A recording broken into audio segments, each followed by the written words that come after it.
ونصلي على رسوله الكريم أما بعد فأعوذ بالله السميع العليم من الشيطان الرجيم بسم الله الرحمن الرحيم إنما المؤمنون إخوة فأصلحوا بين أخويكم محمد رسول الله والذين معه أشداء على الكفار رحماء بينهم تراهم ركعا سجدا يبتغون فضلا من اللہ ورضوانا۔ آج میں ایک بڑے تکلیف دہ موضوع پر آپ سے بات کروں گا۔ انتہائی افسوس، تکلیف، دکھ، اذیت سے یہ بات کرنے میں مجبور ہوا ہوں۔ ارادہ تو نہیں تھا کہ کسی بھی اختلافی موضوع پہ بات کروں، سیدھی سیدھی بات کرنی، لیکن یہ بھی اختلافی موضوع نہیں ہے۔ بات صرف یہ ہے کہ بات سمجھنے کی ہے۔ شدت جذبات سے جب ہم کسی بھی بات کو، حالات کو دیکھیں گے، سوچیں گے، سمجھیں گے تو کبھی بھی صحیح نتیجے تک ہم نہیں پہنچ سکتے۔ بات یہ ہے کہ کوئی بھی کام کرنے سے پہلے دماغ کو ٹھنڈا کر کے، سوچ کے، سمجھ کے، بزرگوں نے، سیانوں نے تو بہت عرصہ پہلے یہ کہا تھا کہ پہلے سوچو، پھر تولو، پھر بولو۔ اور اب کیا ہو گیا ہے کہ پہلے ہی نہ سوچنا ہے، نہ تولنا ہے، اور بولنا بھی نہیں، اور ڈائریکٹ مار دھاڑ پہ آ جانا ہے۔ تو یہ رویہ بہت برا رویہ ہے۔ اللہ تعالیٰ تو فرماتا ہے انما المؤمنون اخوۃ، کہ مومن جو ہے وہ تو آپس میں بھائی بھائی ہیں۔ اور پاکستان جو کلمے کے نام پر لیا گیا، لا الہ الا اللہ محمد الرسول اللہ صلی اللہ علیہ وآلہ وسلم، اس کلمے کے نام پر لیے گئے ملک میں اس کے جو باشندے ہیں، جو اس کی افواج ہیں، اس کے جو قانون نافذ کرنے والے ادارے ہیں، سب مسلمان، سب مومن، الحمدللہ الحمدللہ ثم الحمدللہ۔ کوئی غیر مسلم یہاں پہ نہیں ہے۔ تو ہم کس بات پہ ایک دوسرے سے لڑ رہے ہیں، بھڑ رہے ہیں؟ کیا حالات پیدا کر رہے ہیں؟ کیا رویہ ہے یہ؟ میری سمجھ سے یہ باہر ہے۔ اللہ تعالیٰ ہمیں عقل سلیم عطا فرمائے۔ تو بات یہ ہے کہ یہ جو احتجاج، دھرنے، مارچ، جتنے بھی الفاظ ہیں، نہ تو یہ ہمیں قرآن میں ملتے ہیں، نہ سنت میں ملتے ہیں، نہ حدیث میں ملتے ہیں، نہ قرون اولیٰ میں ملتے ہیں، نہ تابعین کے دور میں ملتے ہیں، نہ تبع تابعین کے دور میں ملتے ہیں، نہ 20ویں صدی، 21ویں صدی میں اب ہم داخل ہو گئے ہیں۔ تو اس صدی تک اس بات کا کوئی تصور ہی نہیں تھا۔ اور خاص طور پر مذہبی حوالوں سے یا دینی حوالوں سے، جو دینی پہچان رکھنے والے ہیں، ان کا کام ہے اللہ اور اس کے رسول کی بات لوگوں تک پہنچانا۔ جہاد کہاں پہ، کس کے خلاف کر رہے ہیں ہمارے لوگ جو شہادت کے مرتبے پر فائز ہو رہے ہیں؟ شہید، ہر جو بندہ اٹھتا ہے وہ ہر بندے کو شہید قرار دے دیتا ہے۔ کیا کر رہے ہیں ہم؟ یہ فساد فی الارض کیوں برپا کیا ہوا ہے؟ انما المؤمنون اخوۃ فاصلحوا بین اخویکم، اللہ فرماتا ہے کہ مومن آپس میں بھائی بھائی ہیں، اگر کسی بات پر اختلاف ہو گیا تو دونوں کے درمیان صلح کروا دو۔ تو یہ لڑائی جھگڑا کس بات کا ہے؟ یعنی اب جب بات یہ ہے کہ جب آپ لوگوں کا ایک اجتماع جذبات کے نام پر، جذبات کو برانگیختہ کر کے، بھڑکا کر، ان کے جذبات سے کھیل کر، اور شعلہ بیاں تقریریں کر کے، اور بس یہ پتہ نہیں کون سا ہم دین کی خدمت کر رہے ہیں، پتہ نہیں کون سے دین کی خدمت کر رہے ہیں۔ میری تو سمجھ سے باہر ہے، کون سا دین ہے یہ؟ کس طرح، کس دین نے آپ کو یہ بتایا کہ آپ کے یہ جو سارے کام ہیں یہ دین کے مطابق ہیں؟ کوئی ایک تو حوالہ آپ پیش کریں۔ کسی جگہ پر مسلمانوں پر اگر ظلم ہو رہا ہے اور کر یہودی رہے ہیں تو ضرورت کس بات کی ہے؟ قرآن یہ کہتا ہے وَأَعِدُّوا لَهُم مَّا اسْتَطَعْتُم مِّن قُوَّةٍ، کہ اپنی قوت کو مضبوط کرو، اپنے اندر اتنی طاقت پیدا کرو، اپنے اندر اتنی مضبوطی پیدا کرو کہ تم کفر کے خلاف، کفر کو دبا سکو، کفر کے خلاف کھڑے ہو سکو، کفر تمہاری ہیبت سے، تمہارے دبدبے سے ڈر جائے۔ ہو کیا رہا ہے کہ وہاں پہ مسلمانوں پہ ظلم ہو رہا ہے، اس لیے ہم اپنے مسلمانوں کو اپنے ہی ملک میں آپس میں ہی مروا رہے ہیں۔ اس مارچ کا، اس دھرنے کا، اس کا کیا فائدہ ہے؟ کیا مقصد ہے آپ کے اس مارچ سے؟ کیا یہودی فلسطینیوں پر، مسجد اقصیٰ کے باشندوں پر، رہنے والوں پر، وہاں کے لوگوں پر ظلم بند کر دیں گے؟ اور اس طرح سے کتنی دفعہ، کب سے 75 سال سے آپ کشمیر کے نام پر وہ یہ سارا کچھ ہو رہا ہے، تو کشمیر پہ انڈیا نے ظلم بند کر دیے، فلسطین پہ مسلمانوں پر ظلم بند کر دیے، کتنے ہی مارچ ہوئے، کتنے ہی یکجہتی کے دن منائے جا رہے ہیں۔ ان باتوں کا کیا فائدہ ہے؟ ان باتوں میں تو کچھ بھی نہیں پڑا ہوا۔ بات تو یہ ہے کہ اگر آپ چاہتے، ابھی اگر آپ دیکھیں گے طاقت، اب جو مار رہے ہیں ان کے پاس طاقت، اور جو مر رہے ہیں وہ مجبور ہیں، مظلوم ہیں۔ تو اب ہمارے یہاں کیا ہو رہا ہے؟ مطلب جہاں پہ بھی مائٹ از آلویز رائٹ، یہ فارمولا ہے۔ اب کسی شخص کے یا کسی گروہ کے یا چند انسانوں کے یا چند لوگوں کے گروہ کے بہت سارے لوگ ایک مکتبہ فکر، ایک نظریہ یا ایک خیالات کے سے مطلب تعلق رکھتے ہیں، تو وہ کیا کرتے ہیں کہ چونکہ ہمارے پاس بہت ساری مین پاور ہے، اس وجہ سے ہم کھڑے ہو جائیں گے اور ہم بس مجبور کر دیں گے، سڑکیں بند کر دیں گے، روڈ بلاک کر دیں گے، املاک کو نقصان پہنچائیں گے، بسوں کو جلا دیں گے، گاڑیوں کو جلا دیں گے، امن و سکون برباد کر دیں گے۔ وَالْفِتْنَةُ أَشَدُّ مِنَ الْقَتْلِ، قرآن کیا بیان کرتا ہے کہ فتنہ جو فساد کیا ہے؟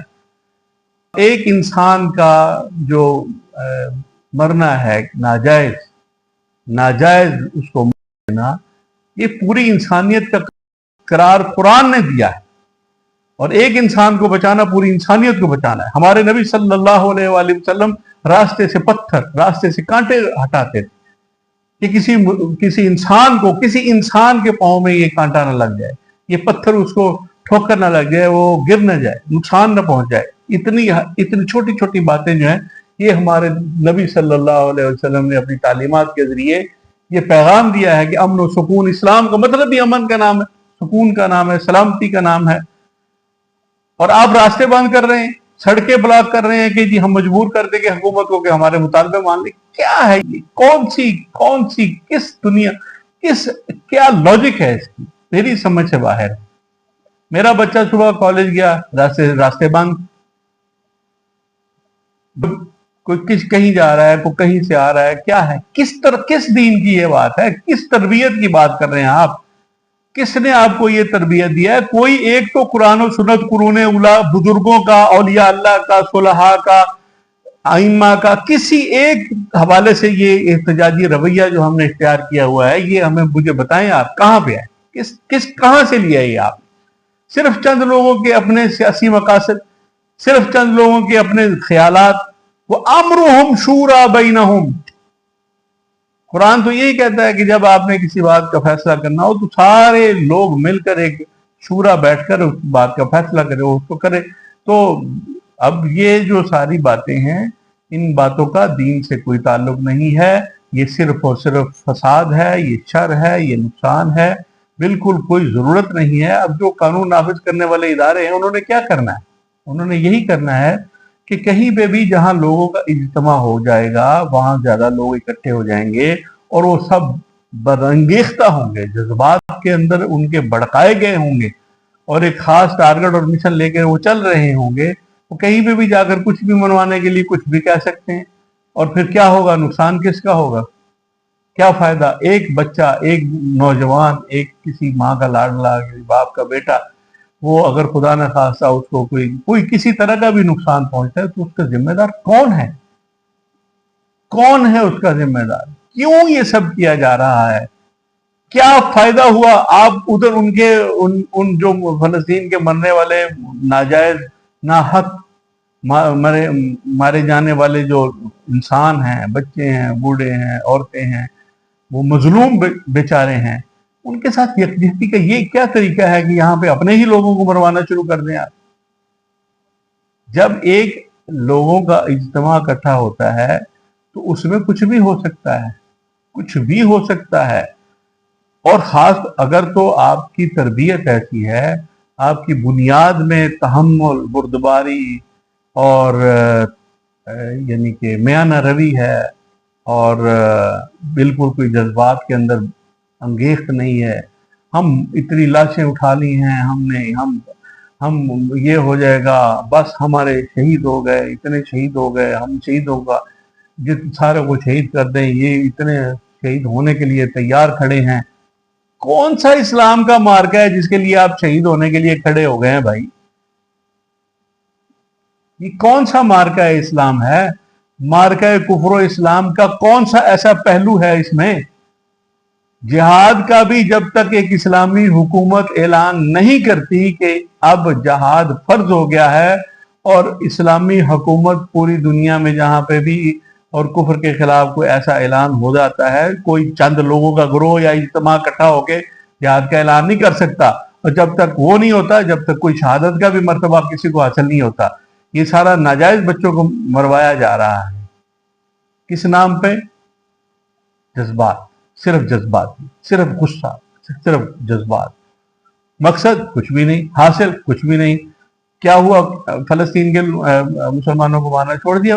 کتنے ہی سالوں سے، جب سے ہم پیدا ہوئے یہی سنتے آ رہے ہیں۔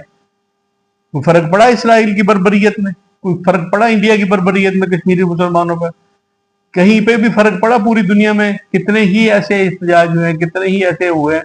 اگر آپ بات کرتے ہیں آسٹریلیا کی، سوئٹزرلینڈ کی اور دوسرے تیسرے جو ڈیولپڈ کنٹریز ہیں، ان لوگوں کا تو آپ معیار زندگی دیکھیں، ان کے اندر قانون کی عملداری دیکھیں، ان کا جو قانون کی پاسداری ان کی دیکھیں، ان کے رویے دیکھیں، پھر ان کا احتجاج کا طریقہ دیکھیں اور اپنا دیکھیں۔ یہاں پہ قانون کی عملداری پہ ہمارا عمل کس طرح ہے، کتنا ہے، کس حد تک قانون کی ہم قانون کی پابندی کرتے ہیں، کتنا ہمارا رویہ ہے، کتنے ہم جذباتی ہیں، کیا ہے؟ تو اس کا کیا نتیجہ نکلے گا؟ نکل رہا ہے وہ ماؤں کے گودے اجڑ رہی ہیں، باپوں کے وہ جو سہارے ہیں مستقبل کے وہ مارے جا رہے ہیں، ناجائز، ناحق۔ اور اس کا ذمہ دار کون ہے؟ جو اس نہج پر لانے والے۔ کوئی اسلام نہیں ہے، کوئی اسلام کی خدمت نہیں ہے، کوئی قطعاً نہ یہ اس کا کوئی ختم نبوت کے ساتھ کوئی تعلق ہے، نہ اس کا کوئی شریعت کے ساتھ کوئی تعلق ہے، نہ کوئی خدمت دین ہے، نہ کوئی خدمت شریعت ہے۔ قطعاً کوئی بات نہیں ہے سوائے فساد کی، کچھ بھی نہیں ہے۔ اور یہ جو رویہ پکڑ لیا ہے کچھ عرصے سے کہ جی ہم اتنے لوگ جا کے کوئی بھی مکتبہ فکر، کوئی بھی نظریہ کسی بھی قسم کا یہ خیال کرتا ہے کہ ہم بہت سارے لوگ اکٹھے ہو کر اور یہ کر لیں گے تو اس سے ہم یہ کروا لیں گے اور وہ ہو جائے گا اور یہ ہو جائے گا۔ یہ کہاں کا انصاف، کہاں کی انسانیت، کہاں کا قانون، کہاں کا عدل، کہاں کی شریعت، کہاں کی کامن سینس؟ کچھ بھی نہیں۔ یہ تو سراسر اپنی اس جو مین پاور ہے اس کا ناجائز استعمال ہے۔ اللہ تعالی ہمیں ہدایت عطا فرمائے اور اس رویے سے ہمیں محفوظ رکھے، اور انسانوں کا جو ضیاع ہو رہا ہے جانوں کا، اللہ تعالی ہمیں عقل سلیم عطا فرمائے کہ ہم سوچیں سمجھیں اور اس رویے سے باز آ جائیں۔ ان باتوں میں کچھ بھی نہیں پڑا ہوا، چند جذباتی لوگوں کی جذباتی تقریریں سن کے اور ان پر عمل پیرا ہو کر اپنی دنیا اور آخرت اور امن و سکون معاشرے کا، محلے کا، علاقے کا۔ کہ ہمارے پیغمبر صلی اللہ علیہ وآلہ وسلم نے راستے سے کانٹے، راستے سے پتھر ہٹائے، اور آپ راستے بند کر رہے ہیں۔ کوئی بندہ کہاں سے آ رہا ہے، کہاں پہ جا رہا ہے، کسی کی فلائٹ ہے، کوئی اس کی لاکھوں روپے کی ٹکٹ ہوئی ہوئی ہے، اس کو راستہ نہیں مل رہا، کوئی آ رہا ہے، کوئی جا رہا ہے۔ کیا ہے؟ کس طرح کی انسانیت ہے؟ یہ کون سی خدمت ہے؟ کوئی پلیز خدا کے لیے مجھے یہ بات سمجھا دے، کس طرح کی یہ خدمت ہو رہی ہے؟ یہ کوئی خدمت نہیں، کوئی خدمت، قطعاً کوئی خدمت نہیں ہے، کوئی یہ یکجہتی نہیں ہے، کوئی یہ انسانیت نہیں ہے۔ صرف اور صرف انسانیت کو کی توہین، تذلیل اور یہ سب وہ رویہ ہے، اور وجہ صرف یہ ہے کہ جذباتی رویہ۔ اللہ تعالیٰ نے ہدایت عطا فرمائے۔ وآخر دعوانا الحمدللہ رب العالمین۔